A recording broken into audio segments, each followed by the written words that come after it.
This is the story of two American bridges. The first was born on May 24, 1883. On its opening day, cannons fired from 6 warships. 150,000 people walked across it before midnight. The President of the United States led the procession, and 14 tons of fireworks burned over the East River. The first person to cross was a woman, Emily Roebling, riding in a carriage with a live rooster in her lap, the old symbol of victory. The crowd wept. Newspapers called it the 8th wonder of the world. The second bridge was born in 1968 over a state highway you've driven 100 times. On its opening day, a man from the county signed a form. Nobody came. Nobody wept. Nothing was named. The bridge received an inventory number, and the traffic simply started flowing across it and has never once stopped to look. One bridge has a name every human on Earth knows. The other has a number in a spreadsheet, and between those two opening days, something happened to America, something specific, with a date and a price tag that this video is going to find. Why should you care? Because the second bridge is your entire world. America owns more than 600,000 bridges, and nearly all of them are the second kind, the flat gray concrete beam, identical from Florida to Alaska.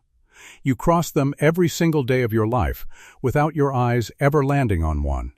An entire civilization's worth of building the most bridge-rich country on Earth rendered literally invisible.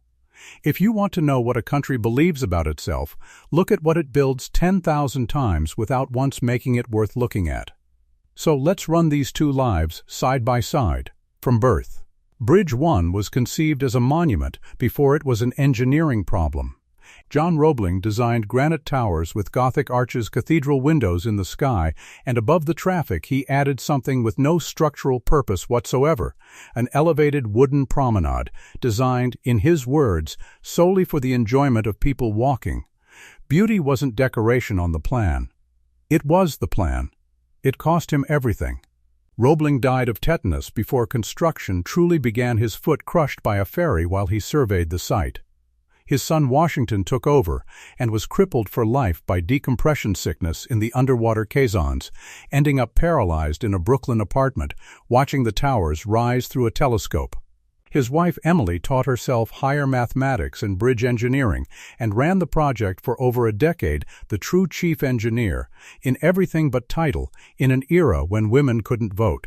27 workers died. 14 years. And when a rumor spread, days after opening, that the bridge might collapse, P.T. Barnum settled the question the following year by marching 21 elephants across it. That is what a bridge could be, a thing people died for, lied for, and paraded elephants across. Not because engineers were better then, but because the town's bridge was the town's face, and no city wanted an ugly face. And it wasn't just New York. For half a century, America built bridges like it was showing off to God, and the greatest of them proved that beauty was a fight someone had to pick. When the Golden Gate went up in the 1930s, the Navy wanted it painted in black and yellow stripes, like a warning sign. One architect, Irving Morrow, fought for a color instead, international orange. Every photograph you've ever loved of that bridge exists because one man treated a paint decision as a matter of civilization. Now Bridge 2. Your overpass. Where was it born? Not in 1968 when the concrete was poured. Bridge 2 was born earlier, in 2 quiet moments nobody noticed. The first, December 1947, an engineer at General Electric named Lawrence Miles invents a cost-cutting method and gives it a name that will conquer the American government: value engineering. The idea sounds harmless. Even SmartStrip every product down to its function, and eliminate whatever the function doesn't need. Ask of every part, what does this do? And if the answer is nothing, it's just beautiful, cut it. Understand what that phrase really did. It didn't argue that beauty was bad. It made beauty impossible to defend. A granite arch does nothing. A Gothic tower does nothing. A promenade for the enjoyment of people does nothing. Under value engineering, the entire soul of Bridge 1 becomes a line item, and the line item always loses. Because no engineer in a budget meeting has ever won the argument it's worth $1 million. Because it's beautiful.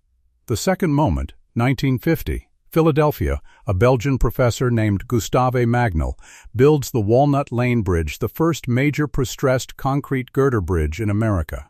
13 identical beams, cast like products, 30% cheaper than the arch design it replaced. And here is the sentence that should stop you. It comes almost word for word from the engineering histories. It looked similar to the highway bridges you see everywhere today. That's the ancestor. Every anonymous gray overpass in America descends from that one bridge in Philadelphia.